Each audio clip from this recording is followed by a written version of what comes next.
Oh, Baldur's Gate 3 Act 2. I have so many mixed feelings about you. On one hand, I really like the vibes of the Shadow-Cursed lands, but on the other, I kind of get sick of it after a while. And I feel like it's just too much of a grind at times. I just get exhausted fighting the same shadow enemies over and over again, you know? I don't know. Anyway, welcome to my Act 2 recap of my Honor Mode playthrough that we've been doing live on the channel. I hope you enjoy. We took the mountain pass to get to the Shadow-Cursed lands, and there wasn't any real reason for this other than that's the way that I felt like doing it this time. But it's definitely easier to take on the Drider if you go through the Grimforge, in my honest opinion. Regardless, when we ran into the Harper ambush on us, we sided with the Harpers and took on the Drider with them from the ground level. Genuinely, he wasn't too tough. Thankfully, we had Will counterspell the Drider's first Spindleweb Sanctuary, so we were able to get some really good damage on him early into the fight. And then after trapping him and his allies in the Hunger of Hadar, which is going to be a recurring theme for the rest of this playthrough, the fight was pretty easily won. Okay, and then double Eldritch Blast. There we go. Unfortunately, the stupid Harpers took the Moon Lantern with the Pixie in it, so we're going to have to go without the buff for a while, meaning we'll have to actually grab a lantern from Moonrise instead until the Marcus fight. The Harpers led us back to their hideout at the Last Light Inn, where we met up with Jaheira and the Tieflings from Act 1, who vouched for us being a stand-up woman.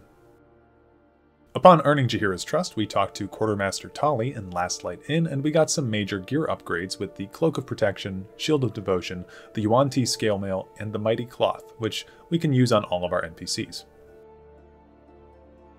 After telling Jaheira about the situation, she suggested, this is such a hard sentence to say, after telling Jaheira about the situation, she suggested that we talk with Isabel to gain protection from the Shadow Curse, but doing so will trigger a fight that I was unsure we'd win easily, so we just went about our business within the inn, talking to familiar NPCs from Act 1 like Roland, Barkus Root, and Mole, who we helped beat Raphael in faux chess. The Tieflings then tell us about a group of them that have been taken off to Moonrise Tower, and Barkus also lets us know that his friend, Wulbren Bongle, is trapped within there as well. So now we have a clear location that we should head off to. On a personal note, I did want to get to Moonrise as quickly as possible anyway for both the Lantern and to retrieve Minthara, and, you know, for my pal Barkus, we braved the storm with nothing but a torch, being careful to not take any combats on our way there. Once we entered the Deep Shadow Curse, we gave Astarion Longstrider and made use of his cunning actions to have him double dash through the Toll House to unlock the Moonrise Tower fast travel point, at which point the rest of our group teleported to him and we made our way inside. We saw this awesome cutscene with Ketheric Thorm that really sets him up as the big bad evil guy for Act 2. Kill the goblins too. Creaking old bag of sheds!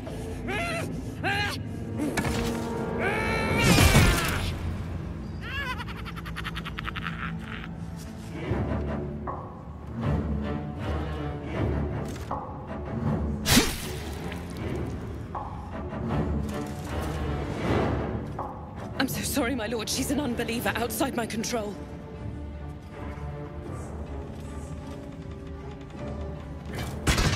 Try again. Ketheric is basically a nasty undead general whose life has been preserved far longer than it should have been, so we're going to have to find a way to end his immortality before we can actually take him in a fight. For now, we try to blend in with the cultists as we make our way through the tower. We immediately decide to free Minthara from her brainwashing and the cult, and as thanks, she decides to join us back at our camp once we have her fully free, making her the first follower that we can recruit in Act 2. Afterwards, we spoke to a thoroughly unlikable orc named Disciple Zerel, and we found a moon lantern to make our own, which I equipped to Will as his pact weapon because, I don't know, he's not really using his weapon, and I thought it'd be kind of funny. We snooped around Ketheric's room and found a note that will help us skip his fight eventually, and then we did a few more things around Moonrise before finally attempting to free the prisoners. I'm going to show you my patented method of taking out the guards down here really quick. I've never seen anyone else do this, and I've been using this method since my first playthrough. Minor illusion. Okay, so you put a minor illusion over here. Turn-based mode. And you just push this guy off. One down. I've never seen anyone else do this, but it works like a charm. It's incredible. Yeah, so essentially down here the ledges are your friend. Combined with Minor Illusion to lure the guards closer, you can basically beat this entire room by shoving everyone off the side. Even the scrying eyes can easily be thrown off the ledges by characters with a high enough strength stat, so removing the guards was a literal piece of cake.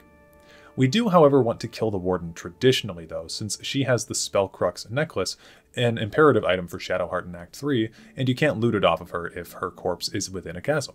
And here we really get to test out our damage in Act 2, and we're kind of insane, yeah. So with the Warden dead, we free the Tieflings and return them to Last Light Inn.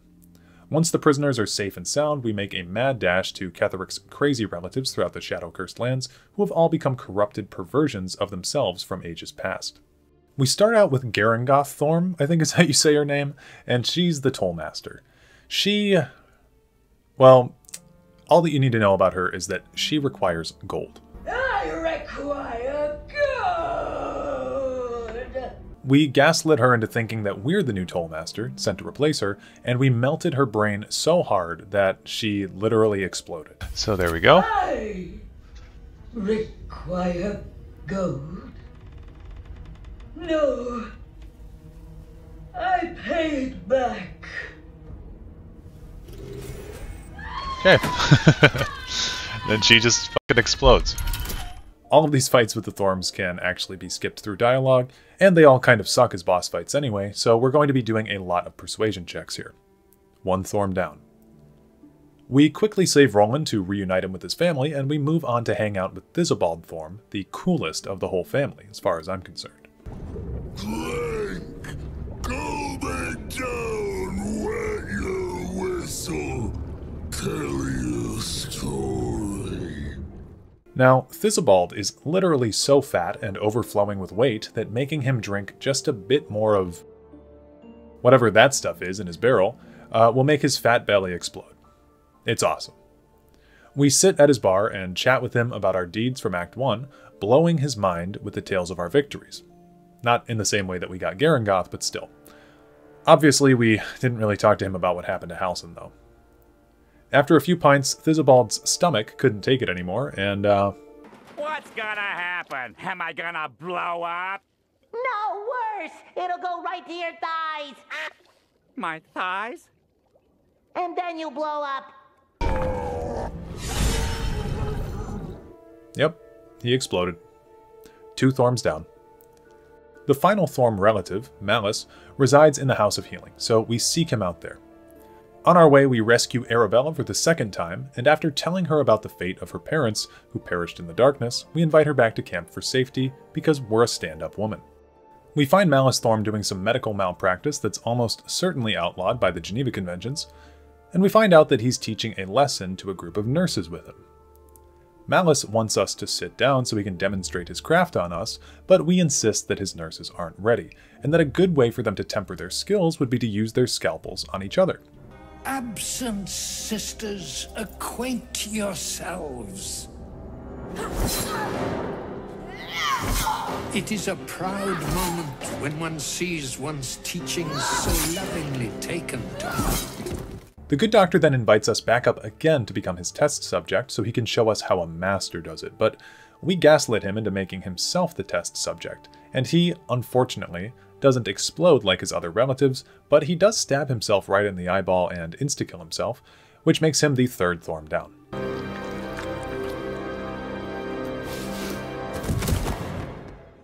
After having saved all of the lost tieflings, we returned to Last Light to pick up some rewards, giving Will the Potent Robe, and we meet this weird guy, Art Culla, who's been in a deep slumber for quite a long time.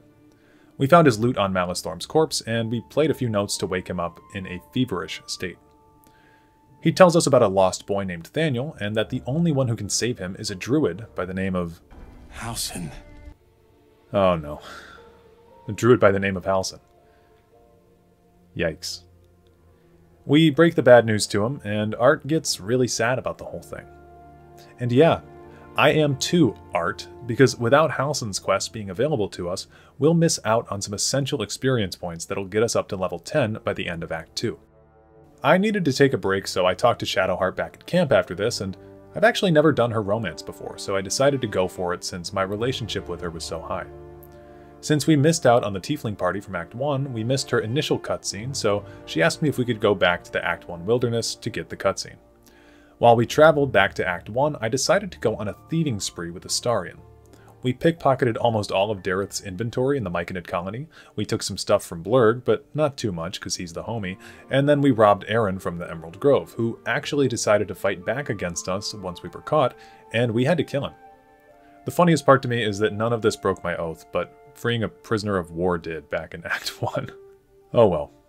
We got our little romance cutscene with her, and we went back to Last Light Inn, fully motivated by our new, edgy, non-committal girlfriend, and we went upstairs to meet Isabel, who I've always firmly believed looks like Jennifer Lawrence, but correct me if I'm wrong. Upon her giving us her blessing, we triggered the Marcus fight, which is imperative that we win, because if he takes Isabel, then all of Last Light Inn will... Oh, Marcus is dead. Yeah, so I hit him with some drow poison, which put his ass right to sleep, and then I applied a hunter's mark on him, and I got an auto crit due to Marcus being asleep on the ground, activating our divine smite, which killed Marcus instantly. Honor mode is simply too easy. For real though, we have so many people in Last Light after this that at this point the remaining winged horrors stood no chance against us, and we finished the entire counter without a single NPC in the inn dying. Seeing how easily that fight went, it motivated me to face the Githyanki posted up on the bridge by the entrance to Baldur's Gate. This is another fight that's much like the Emerald Grove fight in Act 1, where posting up in an advantageous position really changes the entire way that this fight is fought. If you sneak around with your party behind the Gith, they'll pop out of invisibility, but they still won't notice you. Because they're all facing the same direction, there is no one to see you sneaking up from behind them, and there's actually a tiny strip of the bridge that you can fit your entire party in. If you attack them from up here, the entire fight is free. I led off with Astarion here using Sneak Attack, and he actually missed his first shot, but we still got a surprise round on the Gith, meaning that we can essentially have an entirely free turn for everyone in our party. Being an assassin rogue, Astarion's action comes back at the start of his turn, so it was no big deal that he missed, really. We just shot again with Sneak Attack, this time landing a crit, and we used our new necklace to paralyze Chirai Tiskaon, and from there we hit her twice with Malevia, and she went down in a way very similar to Marcus. The rest of the fight wasn't as clean as I would have liked, but it was fine. We put a Hunger of Hadar down there, and then we finished off the remaining Gith within, and then I decided that we would go on to clear out some more fights, like the Kuatoa, the shadows at the Sharan statue, the morgue with all the zombies, and the shadows at the Mason Guild before finally entering Ketheric Thorm's mausoleum and descending into the Gauntlet of Shar. Down here we met up with a freaky old necromancer named Balthazar, who is one of Ketheric's chief lieutenants. When you trigger the initial cutscene with him, ancient Sharan Justiciar armor begins to animate and flood the arena, while Balthazar remains locked behind a door. Usually the idea is to destroy the orbs that are summoning the armor, and Balthazar will let you in. Unfortunately for him, we unlocked the door, forcing him and his undead ghouls to participate in the fight with us. And then we take advantage of the fact that he's drawing aggro, and we steal his room from him, making him take on all of the armor by himself. When his HP got low enough, we damaged him ourselves, making it possible for us to collect the XP for his death since he's now considered an enemy. Afterwards, we put a Hunger of Hadar at the choke point in this room, and we cleared out the remaining sets of Sharan armor before descending further into the Gauntlet. We need to find umbral gems throughout the Gauntlet of Shar to descend into the Shadowfell and find the Nightsong, which is the source of Thorm's immortality. First, we run into Yrgir, an orphan cursed by Raphael to forever hunt Dark Justiciars trapped within Ketheric's crusty old tomb. Using our most lethal weapon, our mouth, we're able to trick Yrgir into offing all of his minions, and then finally himself, claiming our first umbral gem before heading off to the proper trials of Shar. For the next few puzzles, I'll offer some advice to you all for how to easily complete them. First, we go to the soft step trial, which is probably the easiest trial of them all. Take the leftmost path and make sure to look out for the pressure plates before arriving at this window, which you can Misty Step through, preferably using a character with high sleight of hand to unlock the door, and bada bing bada boom, you now have the second umbral gem. Up next is the self-same trial, which you're going to want to be almost completely naked for on all of your characters. The reason for this is that this trial makes a clone of your characters as soon as it's accepted. Once someone has made a blood offering, you can put all of your items back on. Have your entire party sneak off to the right side of the arena and make sure that each of them find their corresponding shadow. You're only allowed to attack the shadows that belong to their respective characters, otherwise you'll get a debuff that you have to cleanse later. Once you're set up, you can take your shots, and you should be the proud owner of a third umbral gem. Also, don't forget to pick up this ring, the Killer's Sweetheart, on the floor wherever your PC's shadow died. It's a really, really good item for your build. The final room is called the Faith Leap Trial, and you'll actually want to be very careful here because if you screw this one up too many times, you'll be soft locked, I believe anyway. If you're on PC and you click O on your keyboard, it'll open up the top-down camera for the game, and I think this is the easiest way to do this challenge. If you look at the floor by the offering bowl, you'll notice a map of the room. You just ungroup one of your characters from your party and have them follow the route provided by the map. If you've done everything correctly, you'll have the fourth and final gem by now. There's one final room in the Gauntlet of Shar that we should discuss, and that's the Silent Library. The gimmick of this room is that it's entirely silenced, meaning that most spells cannot be cast inside of here. This is really easily remedied though, since you can shoot a guiding bolt from your cleric at the librarian from outside of the arena, and it'll basically always destroy the thing first hit since it takes double radiant damage, and none of the Sharan armor will even notice. From there, it's just a normal-ass combat. You need the book about the Nightsong once you're done, you plug it into this spot here, and now you have the Spear of Night for Shadowheart's quest. And those are my tips and tricks for the Gauntlet of Shar. I hope you find them helpful in some way. We left before descending into the Shadowfell to tie up some loose ends, such as killing Disciple Z'rell in her room, which I enjoy doing every single playthrough. It makes the final showdown at Moonrise all that much easier when you take down Moonrise's enemies beforehand, and Z'rell was the first on my list. She goes down really easy due to our paralyzing crit, and we get away unnoticed by the Scrying Eye. From this point, I decided it made sense to just start killing off guards in Moonrise for XP. We wound up getting to level 9, and I was trying my hardest from here to get to level 10, but without Halsin, it was looking really rough. We did the quest with He Who Was, and that guy just sucks, so we killed him. And then we took the fight under Last Light with these weird little things, we killed some more people in Moonrise, and then we even took on the gigantic Shadow-Cursed Vineblight, which I recommend getting a lot of distance on if you choose to do this combat in your own honor run. I stuck him in the Hunger of Hadar to decrease his movement, and I used Eldritch Blast to continually shoot him back into it. Again, Hunger of Hadar is easily an S tier spell, and it's one reason that Warlocks are not to be fucked with. We even fought these Measle guys and their dogs, but the XP just was not enough. We did wind up fighting these winged horror things in Moonrise thanks to someone in chat, and we got to see kind of a funny encounter with them.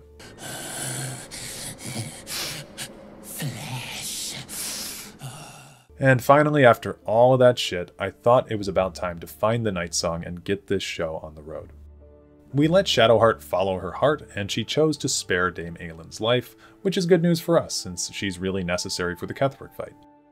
After watching the world's glitchiest cutscene, again, my PC sucks,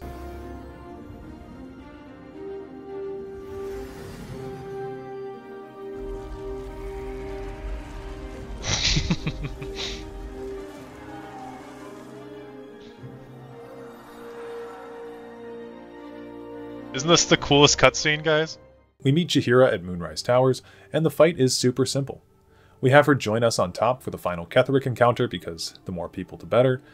And if you've read that note from Ketheric's wife that we picked up earlier, it unlocks a dialogue option to have him surrender to us rather than fight us. Unfortunately, Aylin shows up, and it sort of pisses him off, so the fight ensues nonetheless. I definitely didn't play this fight optimally, I'll say, but I also think I got some really bad RNG as well. The main thing that I always do in this fight is I go for the ads first, killing off the Necromites and the Summoner before really taking the fight to Ketheric himself. Problem is he kept frightening everyone though, and I was just making honestly dumb decisions, so the fight was way more sketchy than I would have liked, but we were able to power through it. Ketheric then ran away when his HP got low enough, like a coward, and he revealed that he has had a secret tentacle monster that he's been hiding under Moonrise Tower this whole time. Neat.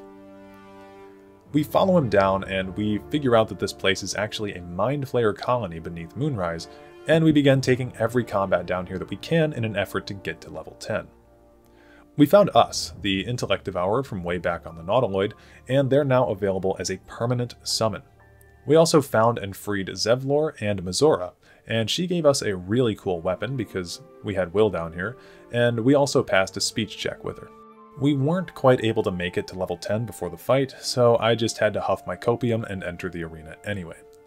Before the fight, I summoned Scratch, us, an Earth Elemental, and a Cambion from my new rapier that Mizora gave us.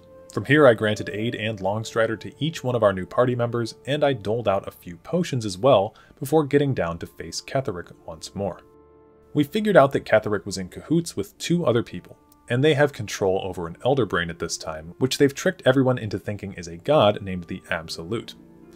With the Absolute, they plan to take control over Baldur's Gate and probably eventually the world or something like that. The point is, these 3 are not nice. That's not nice. That's not nice. That's not nice. Proud of you guys. Back to the gameplay side of things though, it's really important that you have your party members stealth tier, since you can get some really good positions if you do. I got Astarion set up behind this Mind Flayer here, and then I moved Shadowheart to take on these Necromites, while I had Will ready to free Dame Aelin at a moment's notice. I kept myself and all the summons right in front of Ketheric, and then I decided that it made sense to just directly walk right up to him. In the true fashion of the Thorm family name, Ketheric was able to be talked into killing himself, so we were able to skip the entire phase 1 of this fight, but unfortunately this summoned an even tougher boss, the Apostle of Myrkul. You dare end one who belongs to me. I am the smile of the worm-cleansed skull. I am the regrets of those who remain, and the restlessness of those who are gone. I am the haunt of mausoleums, the god of graves and age, of dust and dusk. I am Myrkul, lord of bones, and you have slain my chosen. But it is no matter, for I am death, and I am not the end. I am the beginning.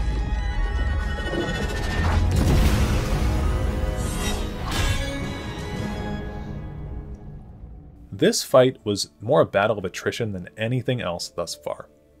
We took out the initial adds with ease, but actually dealing damage to Myrkul was really annoying with our characters, since if you get within melee range of him, your character is bone chilled, which means that they can't be healed. Honestly, my best advice here is just to stay away from him and use chip damage to whittle him down. Also, I have lots of summons, so that way you can get rid of his adds, while also dealing good damage to him. I chose the Earth Elemental, by the way, because it deals bludgeoning damage and skeletons are weak to it. The fight was a little bit sloppy. Again, I could have used some abilities that would have helped tremendously, but at the end of the day, we did get the kill on the Apostle, so I can't really complain. And wouldn't you know it, we finally got to level 10 by the end of this fight, so that was a nice reward. We spoke to our dream visitor, who can actually talk to us in person now, and then we left and had a nice little get-together with all of our pals, and Jaheira told us that she wanted to join our party to help end the threat of the Absolute. And that's how I beat Act 2 of Baldur's Gate 3. Thank you guys for watching. I hope you enjoyed the video, or found it useful in some way for your own honor runs. We'll be streaming Act 3 live on the channel when this comes out, and I'd love to see you there. If you did like the video, please leave a like, comment, or share, and if you'd like to stick around for further videos, please subscribe. I'd also like to give a thank you to my channel members who are generous enough to donate a small portion of their income to help support the production of these videos and everything else on the channel. Special thank you to Wet Noodle, Naji aka Tracy, Jug, B. Wolf, Aaron Dobbs, Dishonored Pro 3500, Ophelia Drowning, Ken P. Lamont Diamenti, OOP, Ruin Cod, Breezy Stratton, Zhong Gina, The Thin White Duke, Joel Evers, Debash, Inherent Manax, Soulless 6X, TJ, username here, Peace, Ranger McKay, Inked Up, The Heat Inferno, YB, Dennis Rivarola, Jake AS, Gletscherminza, Combat Cat 99, Fry Sky 2X, Skooma Addict, and Danny S. If you'd like to become a channel member yourself, please click the link down below to find out more about the perks of joining. There will also be links for my other socials below, as well as the Discord for the channel, where you can meet and get to know some of the awesome people in the community. Okay, thanks for watching. I'll see you in the next one. Peace out.